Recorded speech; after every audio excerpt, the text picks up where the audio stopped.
ஒரு கம்யூனிஸ்ட் கட்சியின் ஒரு நபராக மட்டுமே, கம்யூனிஸ்ட் கட்சியின் முத்திரையில் மட்டுமே அவரை நம்ம பார்த்துட முடியாது.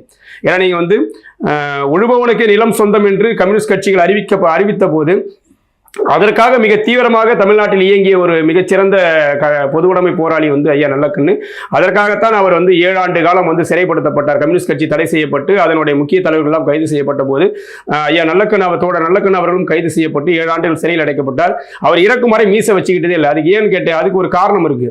அந்த சிறை கொட்டடியில் அவர் அடைக்கப்பட்ட போது அவரை தலைகீழாக கட்டி தொங்க வைத்து அவரை கடுமையாக அடித்து சித்திரவதை செய்து அந்த காவலர்கள் வந்து சிகரெட்டால வந்து அவருடைய மீசை வந்து பொசுக்கினாங்க. அதுல இருந்து அவருக்கு வந்து மீச வராது. அது வந்து அவருடைய சிறை கொடுமையை சொல்றதுக்கு ஒரு சின்ன உதாரணமாக தான் சொல்ல முடியும்.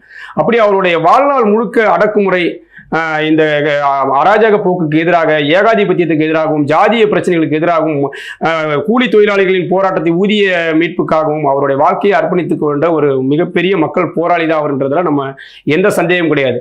ஆனால் அவரை வந்து வெறும் கம்யூனிஸ்ட் கட்சியின் முகமாக மட்டுமே தான் அந்த சமூகம் பார்த்தது தான் வந்து ஒரு பெரிய தவறா நம்ம பார்க்க வேண்டியிருக்கு.